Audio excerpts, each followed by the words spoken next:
Okay, hi guys, good day and welcome to today on Princess Anu TV. Hope you are fine, hope you are great. Hope you've not missed my face too much. Anyways, just in case you are new to this channel and you don't know me, this is Princess Anu TV, and on this channel we talk about aviation, motivation, and adventure. And yes, today I'm going to be talking about major challenges that I faced during flight training. And just in case you are in flight training, if you're facing these challenges, these are some things that you can do to mitigate it actually, or I'll say to help yourself much much more better. So I'm just going to, and the way we are going to talk about this is some of these things even still relate when you get into the, will I say, the job phase or the work phase. So I really don't know the right word to use now for this, but when you even come out of flight training and you now come to the airlines, or you find a job or something, these things, most of them still apply. Like, you just need to know how to find your way around it. The first challenge I'll say I faced, or what I didn't really know how to do best, was finding my technique initially.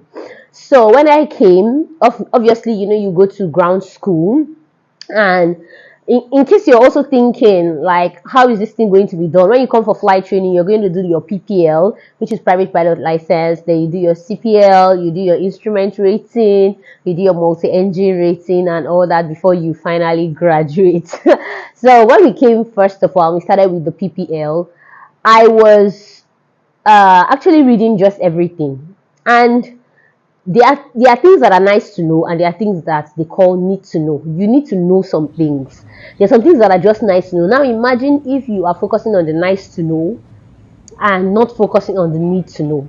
So finding the reading technique for me was a major thing, because the way I was reading in university was not the way I was supposed to be reading in flight school, because it's different. This is a different ball game. The way, there are things they need you to remember off heart.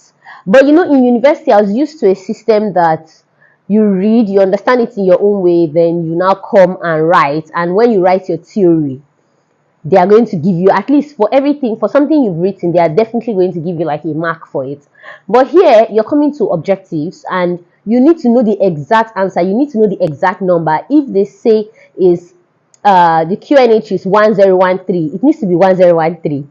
It needs to be 29.92 inches mercury. So these things were very specific, and my reading method needed to be specific. So just in case you're still using the reading method you were using in secondary school, or the reading method you are using in university, and it's not working, it's time for you to like change your reading method. Seriously, it's really going to help you a lot in order for you to learn fast in your PPL, and even finish your ground school on time and pass your ground school exam. Also, my studying pattern and sleeping, like, I've always been a person that I'm more of a morning person than an evening person. When it comes to evening time, like, I just go and sleep off, because even then in university, I usually do the night class kind of stuff. Anytime I do the night class, I sleep off. Like, actually, not all the time, because when we get very close to exam period like this, there's this adrenaline that is always like bubbling and all, and you don't have a choice. You have to read. But I just had to understand when is the best time for me to assimilate this subject. And I discovered that if I wake up very early in the morning, I'm able to study. I would have slept. I know that, okay, I'm comfortable with my sleep, and I would have been able to assimilate much more in the morning. So I had to find a very good study and sleep pattern, because this is another thing that is going to help you, so that you will not be a kind of person that you finish reading and everything, you come to the exam hall and you forget. See, guys, that thing can be so bad. That thing can be so very, very annoying. So you want to read and make sure that when you come to the exam hall, you remember every single thing that you have read. Then another thing is getting to understand my instructor and every instructor that I was flying with. These things will also apply even when you come to the airline. You fly with this particular person. This person does it this way, or this person likes it this way. This other person likes it in this other way. It's not as if they are completely going out of the standard procedures, standard operating procedures, that's the SOPs and all that. But they just like you to do things this way. Their personal preference, because obviously they train in different places, and they have different personalities. Some people, they don't mind if you start here or start there. Some people, they are like, you must start here and all that. And so I needed to understand the kind of instructor I was flying with. I understood his personality, he needed you to do this, he needed you to always be available. If he says, are you ready to fly, like make sure you're ready, all those kind of stuff. Understand the kind of instructor you are flying with.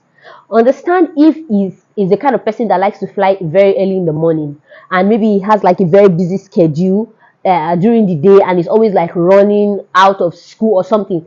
Understand his personality. Yes, he's paid to do the job, but let me tell you, there are some of these instructors that whether they fly or not, they will still get their money.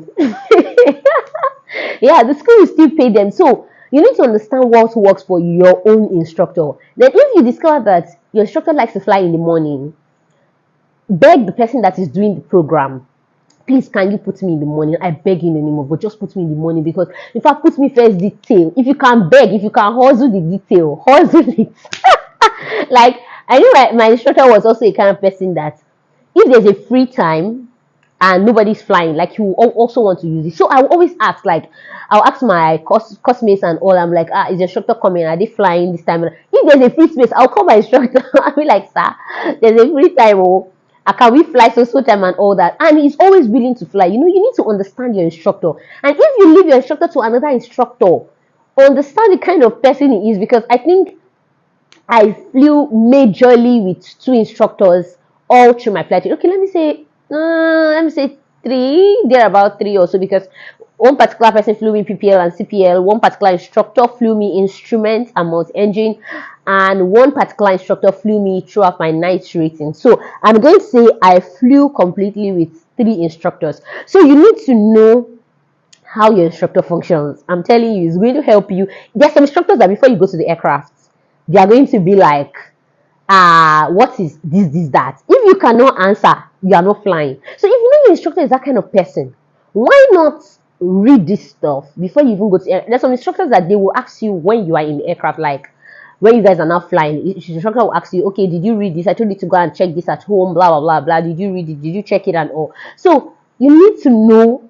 All I'm trying to say here is know your kind of instructor, know what works for him or her, and know that this is the person you're going to be flying with, and you need to you need to get it right with this particular person. Don't mind what this other person instructor said or that other person instructor said. Know what your own instructor wants and focus on it, because when your instructor can check you out, when your instructor can pass you to the next person, it's going to be easier. But when your instructor says no, this guy is not doing fine or this guy is not doing fine, it's going to be difficult when you get to the other person. The other person will have a mindset already that you are not doing okay. So it's going to be like there's already like a bad energy and that kind of stuff. So you need to make sure you're getting it right with your own instructor from the beginning. Another point here is understanding your classmate's strengths.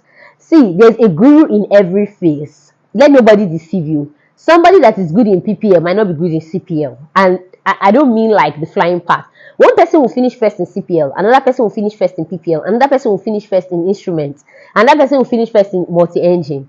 Sometimes maybe the same person that finished in PPL first might be the same person that will finish first in CPL, but might not be the first person to graduate. There are several factors that makes this thing like this. It's not as if sometimes it's the person's fault or the individual's fault or whatever. A lot of things can happen that will make this factor like that, but I don't want to go to all these other factors that can happen. But this is what I want to talk about: understanding your classmate strength. There's somebody that knows how to do soft field landing. There are different kind of landings they teach us: soft field, short field landing, flapless landing, normal landing with flaps. There are a lot of all these landings that we are being taught, and there are people that when that their instructor says, come on, this person is good with this thing, call that person.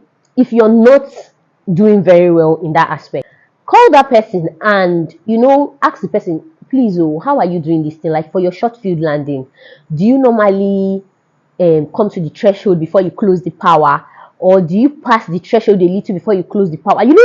Listen to what they say.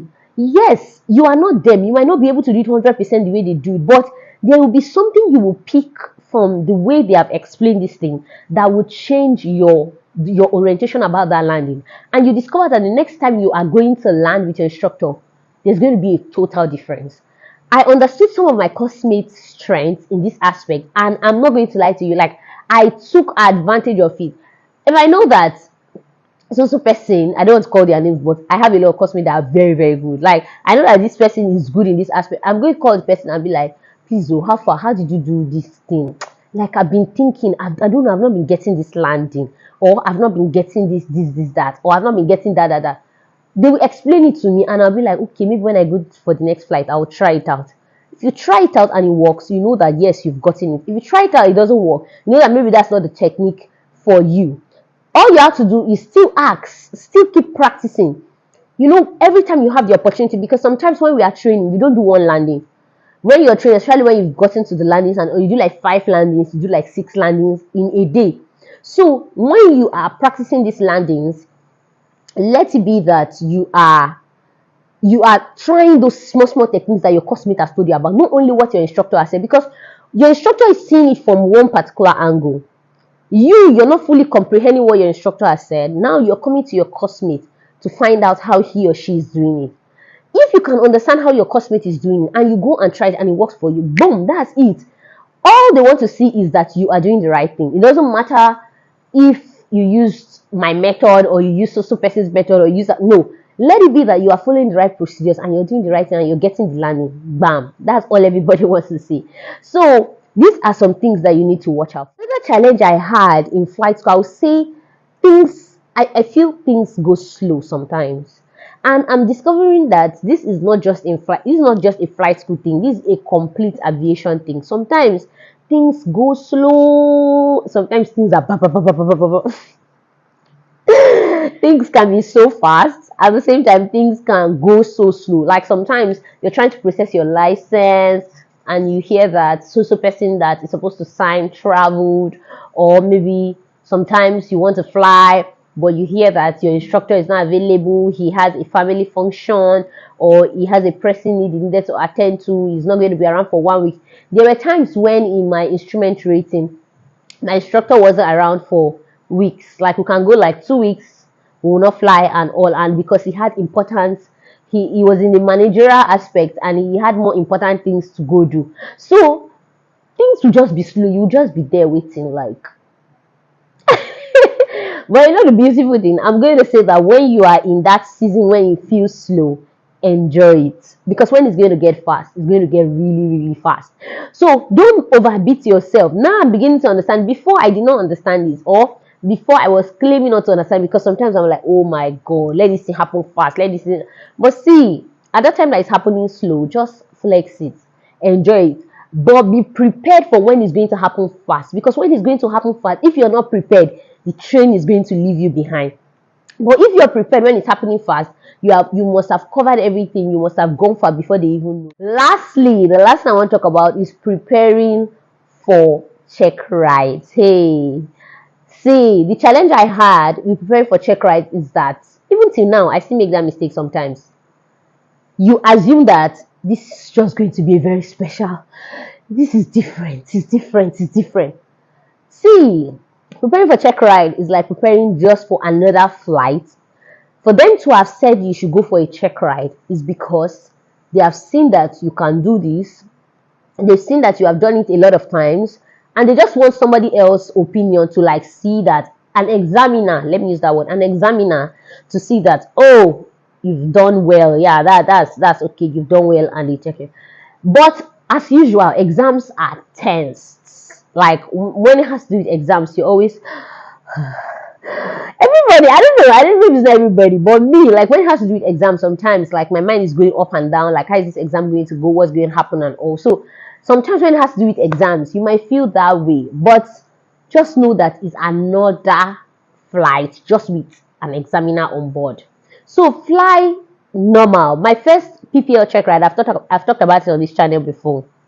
I don't want to go about it. Just look for the video and watch it. My first PPL check ride was in fact, it was a funny one. I don't want to say something else.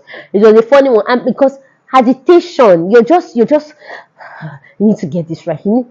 It's another flight, just that you have an examiner on board. Do the same thing you've been doing every other day. And the truth is, the person is going to see that, yeah, this person is trying, this person is good. Because even when you're done with the check ride, you still keep learning. You still keep understanding things. It's not as if because you have done that check ride, you've understood everything about the aircraft, or you've understood everything about flying the plane in the way it's supposed to go. Challenges come every day. That's why when they have accident investigations, they keep finding out ways to add things to the training program, to add things to the manual, and all to make the flying easier, or to make the flying more better for people, pilots in particular, to be able to fly. So you're not going to be a guru because you have passed your check ride. After the check ride, you still have more and more things to learn. So assume it's just another flight, and you will be fine. Seriously, you'll be fine. So at this point, we have come to the end of this of this video. I hope you've learned one or two things, and I've been documenting my flight training journey and even my current flying journey on my Instagram page. Just in case you have not been following, you can go to Blessed Blair One on Instagram and check that out. You can also go to Princess Anu TV on Instagram and check that out. So guys, till I meet you next time on this same channel, keep watching PrincessAnu TV. Stay safe, be fine, be happy, and live your best life. Bye guys. At this place. Uh-oh.